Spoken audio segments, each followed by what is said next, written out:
Ô Kenneth, por que alguns intelectuais, com o passar do tempo, ao invés de ficarem mais inteligentes, ficam mais burros? Você também já notou isso? É É impressionante. assustador, porque É a assustador. gente tem visto algumas coisas de gente que supostamente se formou bem, viveu bem, comeu bem, bebeu bem, estudou bem, teve tempo para ler, para aprender, e tá falando cada asneira. Não, deveria melhorar, né? Pois é. Mas eu li uma explicação maravilhosa daquele Robert Trivers, que eu já te falei que esse é o Darwin vivo, né? E por isso que eu quero... Ele é fonte de inspiração, ele conta uma história maravilhosa. E a história é essa. O Hirohito, imperador Hirohito, é um biólogo marinho. Ele estudou biologia e fez uma tese de doutorado que ficou muito importante.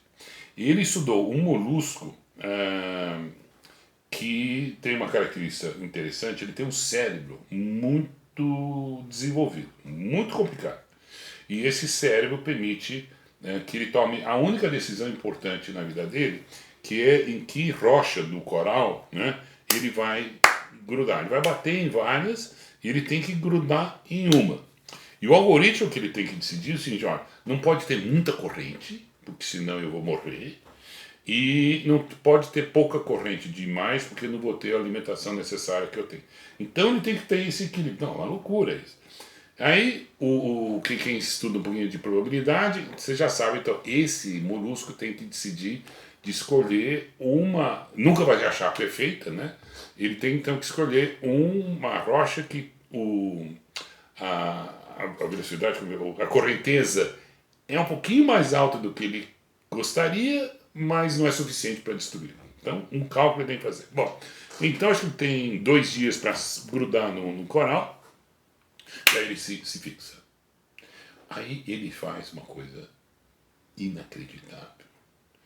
Imagina, e esse cérebro tem cálculo de probabilidade, a velocidade da água, tem dezenas de variáveis. Quer dizer, não é um cérebro assim para jogar, de jogar fora. Assim.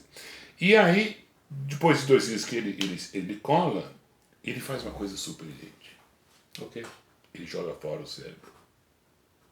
Ele come o cérebro, porque o cérebro usa 20% da nossa energia. Ele joga fora, literalmente joga fora o cérebro. Por quê? Porque ele não vai mais usar esse cérebro. Ele não precisa. O cérebro foi construído para tomar uma grande decisão na vida e onde ficar.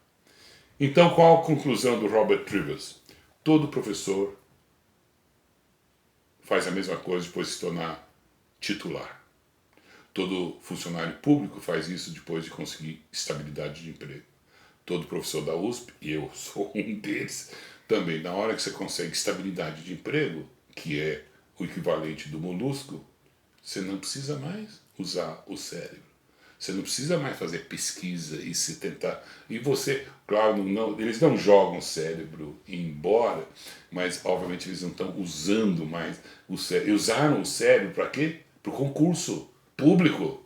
Né? Para o concurso público, opa! No vestibular também, todo mundo usa o cérebro no vestibular. Aí que você entrou na faculdade, que você conseguiu sua posição no coral, o pessoal não usa. Então, por isso que o capitalismo funciona mais do que o socialismo.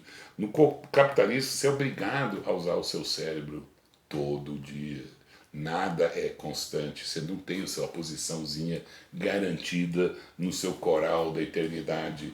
A gente tem que usar o nosso cérebro. Claro que com o tempo você vai usando menos, você já tem a experiência, você já sabe que deu certo, a coisa vai se simplificando, facilitando na vida.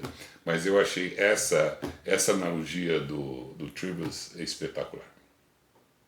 Esse é o professor Stephen Kennedy.